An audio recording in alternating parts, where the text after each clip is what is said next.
Hey everybody, welcome to Derek's AZRC. I am Derek and summer is coming.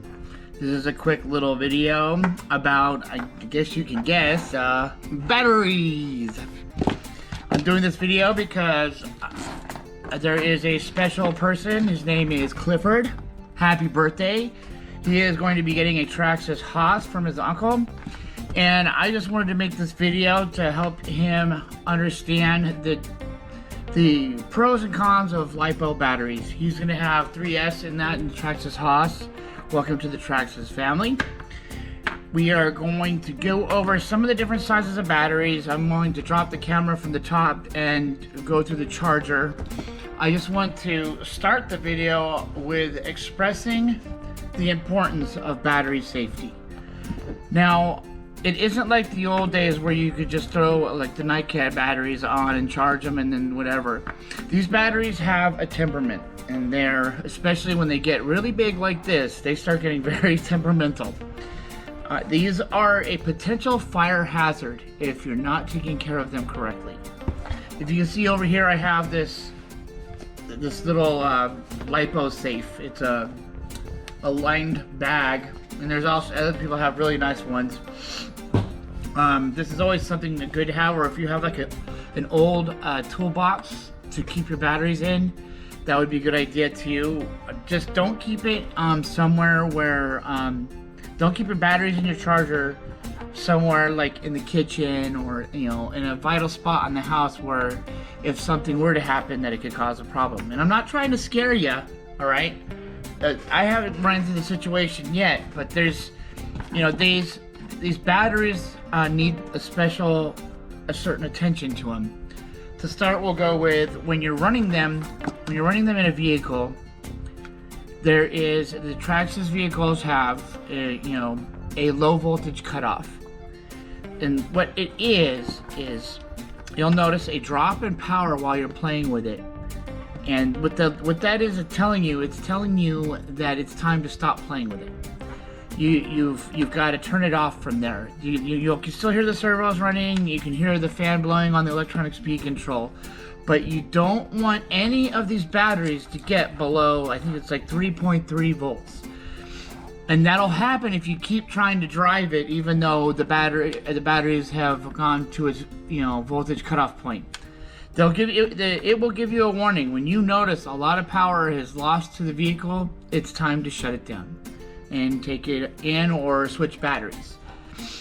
Now, if you ultimately do not want to run the vehicle once it goes past that point, because you can damage the battery. And pretty much, I've only had one scenario where I let the battery sit overnight and the electrons inside it moved around, and it got me back up to past 3.3 volts.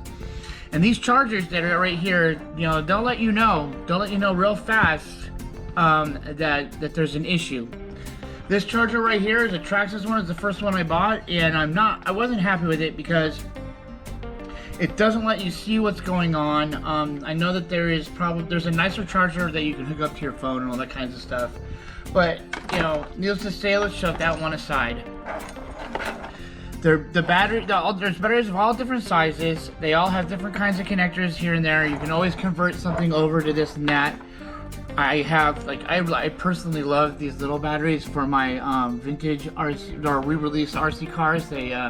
This battery kicks butt, and it's so small, and it's $20 for two of them, But once you get up into this is a 2S. This is a Traxxas 2S. And I bought it with a combo with this or everything, and it was expensive. It was an official Traxxas battery, and it's probably durable as heck, but it was, it was a lot of money. And right here we have a 3S, and you'll know a 3S because you'll see right here, you'll see 11.1 volts. On the 2S, it's 7.4 volts.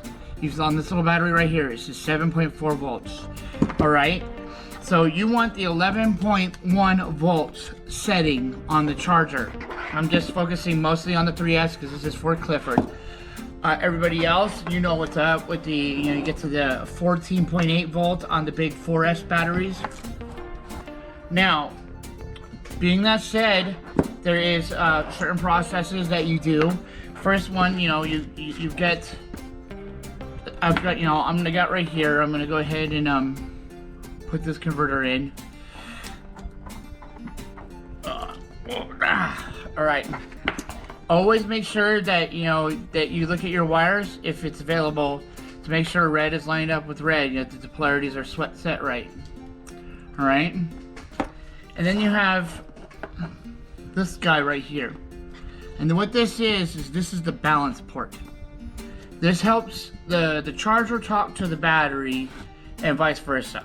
This will help, it gives a reading on each of the cells inside there and what they're doing, and it helps charge it correctly. I might be missing a few other points on that, but that's the main big one, is you always want the balance port. And it'll tell you when it's not plugged in correctly, because the charger will start beeping at you and tell you no. So, you find the right slot. You see up on the battery right here, there's these little notches right there on the top on the balance port, and that's going to go to the notches that it fits the correct slot. So there we are, we're good, we're connected. All right, I'm going to go ahead and shut the camera off, and I'm going to go from an up above look so that you can see what I'm doing on this charger. So that way we can get you started on charging and battery health and safety. Okay, so I turned off some lights so that way we can see the screen a little better. We got our battery hooked up to the balance port and the charging cables, and this is on the left side, so this is probably channel 1. Well, I know it is, but I'm not sure what it's going to be like for the charger that he's going to give you. I wish I had more experience with what he has, but it's going to be the same style of charging. So I'm over here right now. I have channel 1 highlighted already. All right, you can see I have these different options of different batteries here. We're going with Lipo, lithium polymer. All right, let me press it like that. Okay, now this is a lot of fun. Okay, so you can see right here that it already has figured out my battery, that it's a 3S. Aye, that's some really bad footage, Derek. Let me see if I can get it. I'm so sorry. So anyways, right here you can see right there that's 3S, and then I can adjust it to go up or higher, and then this is the amount of amps that it's charging. I would just leave that alone. And you can see up here on the top of my screen there's storage. That's going to be important later on in this video. Charge, balance charge, which is already highlighted, and discharge. All right, so I would always go with a balanced charge. It's going to take its time, it's going to do it right. You will get the proper charge and the maximum out of the battery that you're going for. Now, once you've finished charging, it's going to say end, or it's going to beep at you and tell you it's done.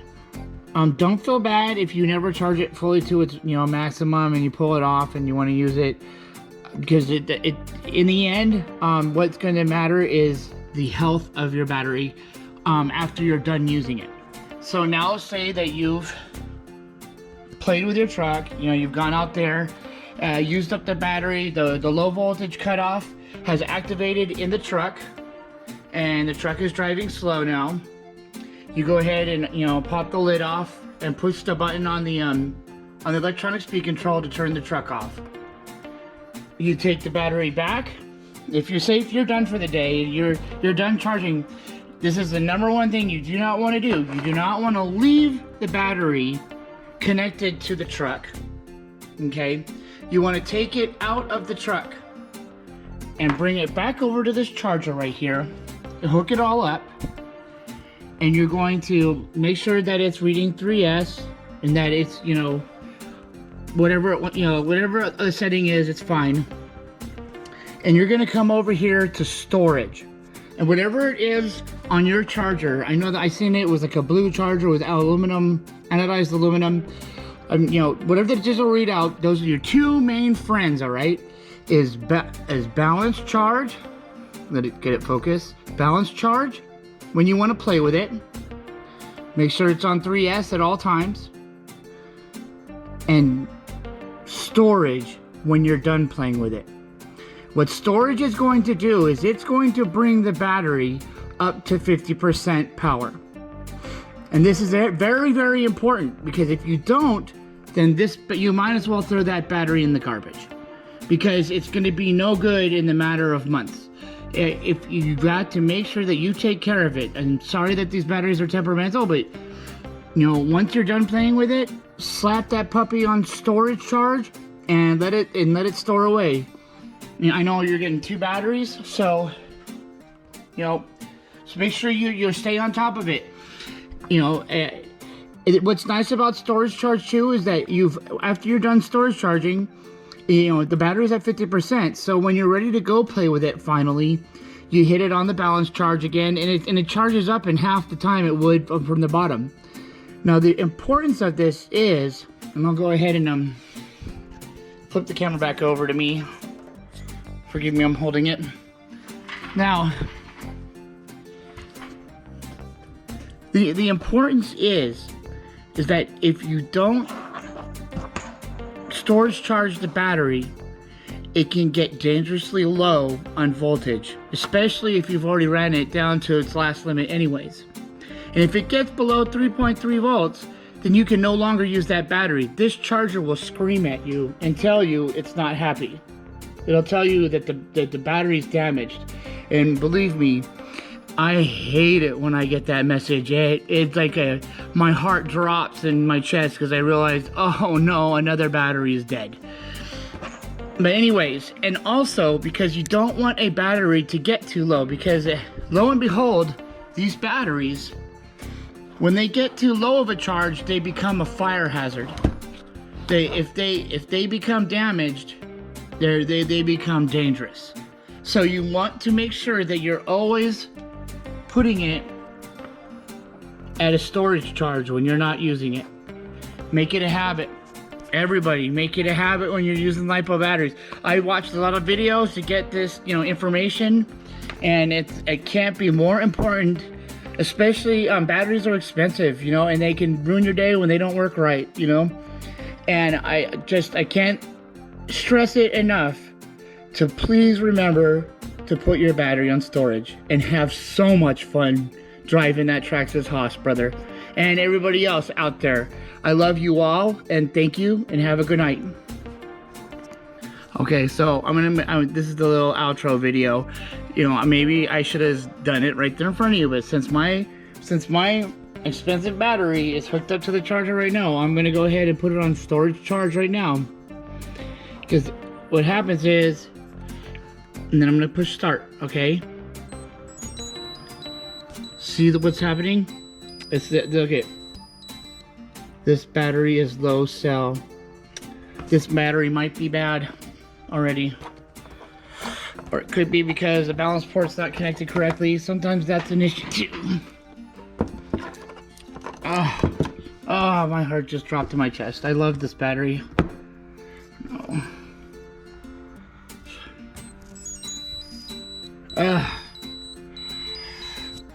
See what I mean? I neglected this battery for 2 weeks, and I put it on a storage charge, and now it's bad. Okay, so remember, I cannot stress it enough. Make sure you keep your batteries on storage. So, just so everyone knows,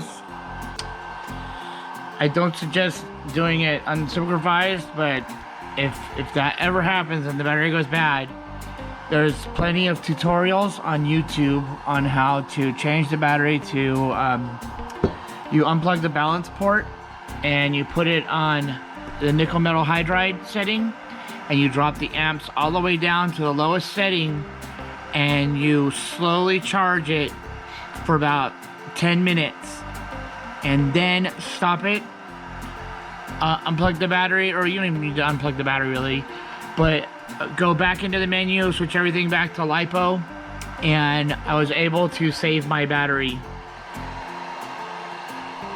Here it is right now. Balance charge, or storage charging. Right there. See, I got it to listen to me. So, not all hope is lost, but it takes a lot of little magical touches in order to get the battery to listen to you and do what you need to do. Let's hope anyone out there never has to do that.